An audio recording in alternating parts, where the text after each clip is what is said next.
So we have this truth in the Bible that God works all things for our good. But then we have our experience. And I think that sometimes our experience seems to indicate that that isn't true all the time. That sometimes our hardships don't always produce good, and maybe even sometimes they produce something bad. So how do we reconcile those two things? Does God always produce good out of hardship?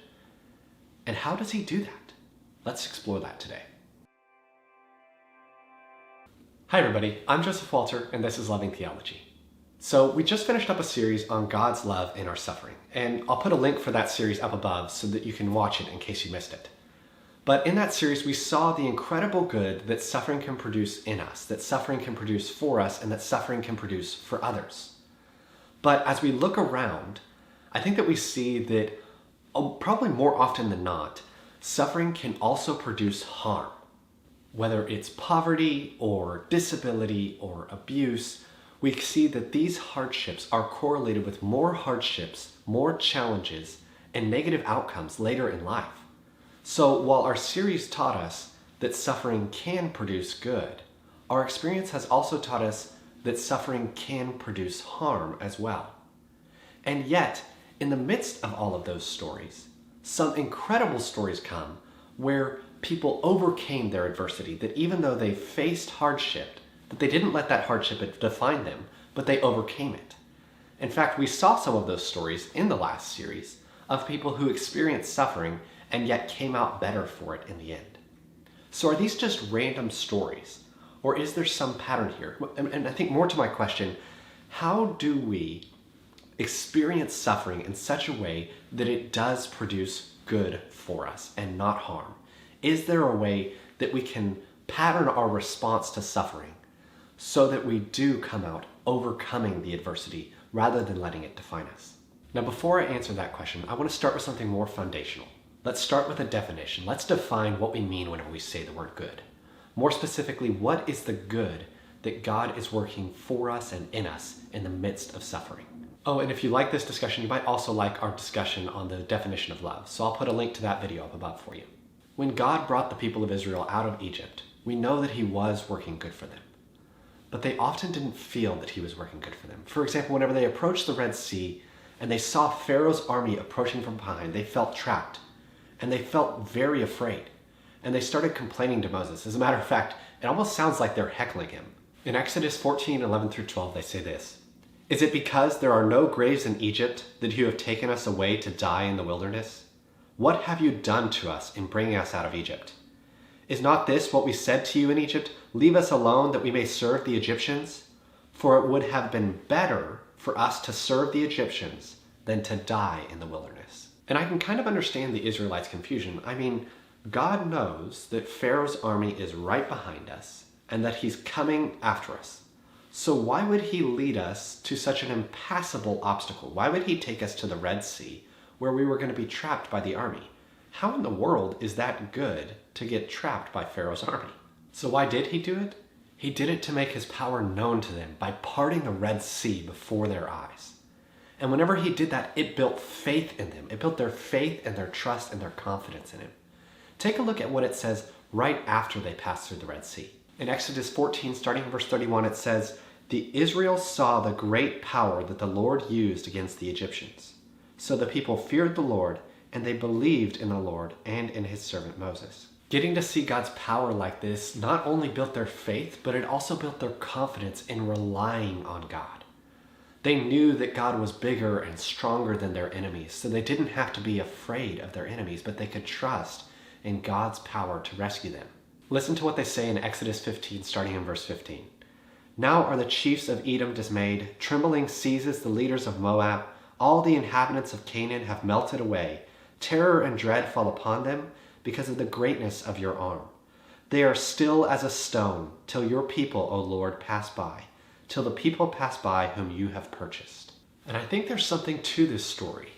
Just like the Israelites, God doesn't always lead us down the easy roads. Sometimes he takes us to an impassable obstacle.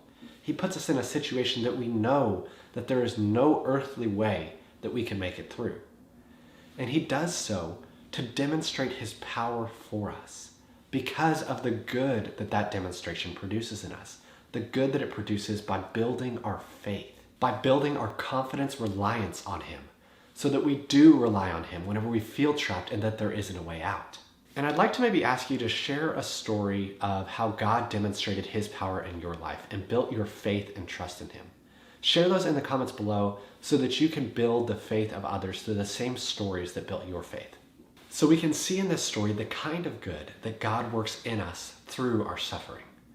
That God prefers the eternal value of faith and reliance on him and the good that that produces in us eternally over the temporary hardship of not taking the easy road, of not making our life easy.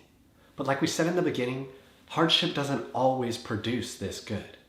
So let's talk now about what can we do to make sure that we do receive this good, the good that God has for us in the midst of adversity.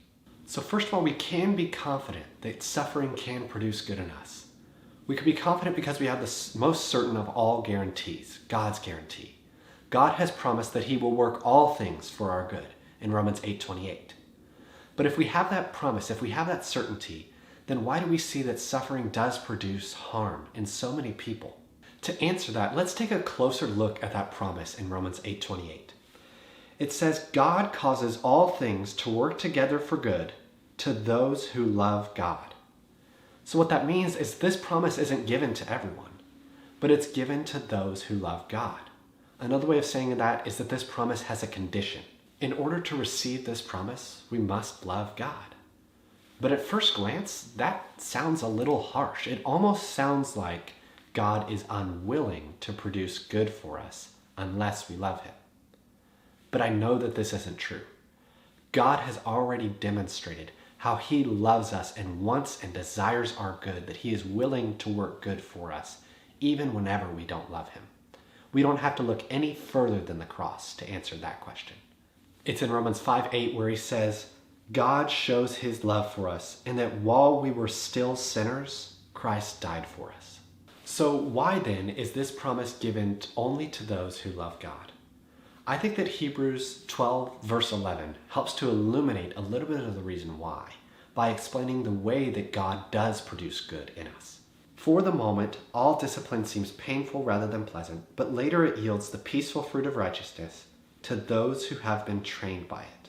So I said in another post that I'll link above that word discipline in that verse can partly be understood as the way that God works good in us by training us in the midst of adversity.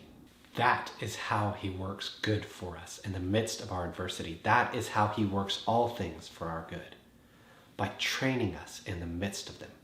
So what this verse in Hebrews tells us is that if we don't receive God's instruction and training in the midst of hardship, then we are unable to experience the peaceful fruit of righteousness that training can build in us. In other words, we're unable to receive the good that God has for us in the midst of that adversity. How this helps us understand our verse in Romans is that if we don't love God, then we simply aren't looking for his training in the midst of adversity.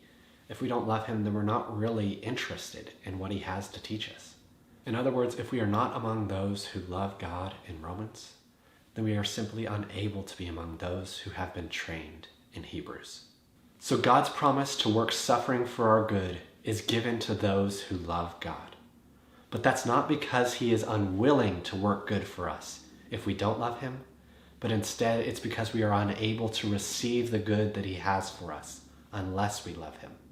And how do we know if we love him? How does he ask us to express our love for him? In John 14:15, he says, if you love me, you will keep my commandments.